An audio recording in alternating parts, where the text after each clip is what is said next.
what do you see as the most important areas for finance and financial actors in the sustainable development process?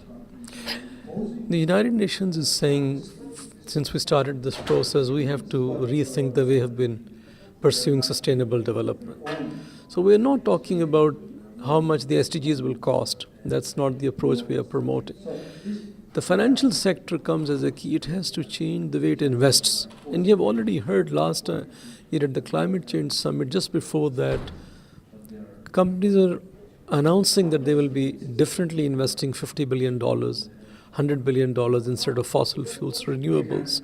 So private sector has to reorient the way it invests and make sure that development is not a byproduct of its activities, but is at least, if not at the core, is one of the major objectives when they invest. Both social, ecological, and of course the economic growth remains critical for developing countries' pathway to prosperity. So it's a new mindset that we are talking about, that the financial sector needs to embrace. Absolutely. And you mentioned, and some of the other panelists mentioned, that the MDG process were quite closed. Not as much input or not as much consultation with non-UN agencies or even governments. But the SDG process is different. How do you see the role of the private sector and other financial groups in helping develop the framework overall? And I agree with this observation. The process for SDGs from the very start has been inclusive, very engaging from grassroots level. We have consulted almost 1 million people through social media, social channels. What we foresee, and I want to clarify here, MDGs also attracted some private sector actors. Let's not forget Bill Gates Foundation and many other foundations came together to support the MDGs. But this time, because of the ownership and inclusion that we have seen, we are getting more engagement from the private sector than we did for the MDGs. And I also attribute this kind of private sector involvement to the fact that they also see what is happening around them. Social upheavals, climate change impacting high insurance costs. So it's driven by the openness of the UN and the member states to engage the private sector. Private sector's own realization, if we do not change our trajectory, the future we will eventually achieve will not be very desirable. And also one more factor, which I think I attribute to the growing trends in the world, that if you do not do good for your communities and the people that work for you in your factories and production systems, you lose in the end, because those profits in the end do not result into societies which become good markets, which produce good workers, and which also produce people who can generate creative ideas for the business progress.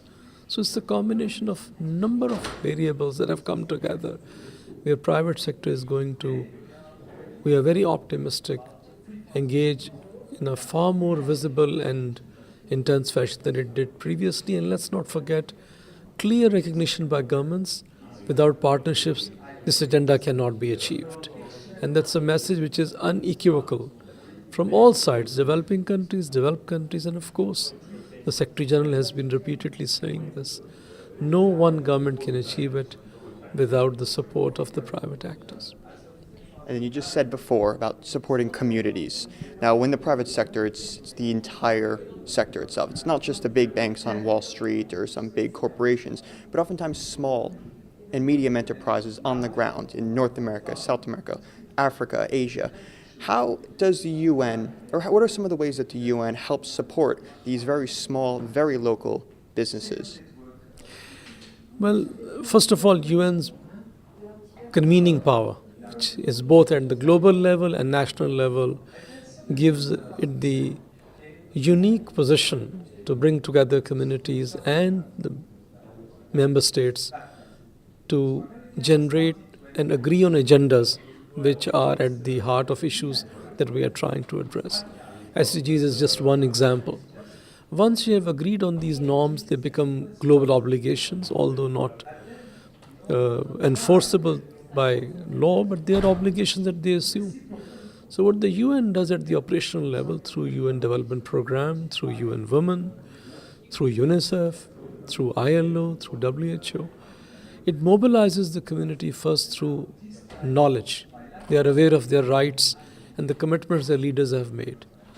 Then it connects these communities with the business sector and, of course, non-profit organizations and civil society to come together and set up an agenda which is based on the global agreement but adapted to their local reality.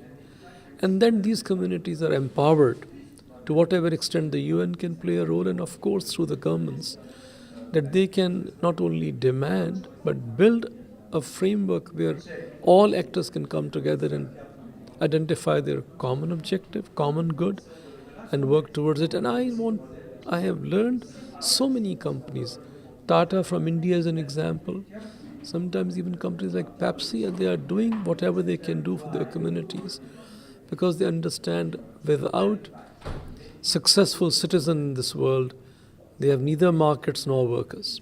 And that is a big message for them. And they have observed in social upheavals, driven by inequality, driven by lack of employment, their businesses suffer. So it's not just commitment made at through a rhetoric. It's commitment coming through reality on the ground, and that's why we are very optimistic.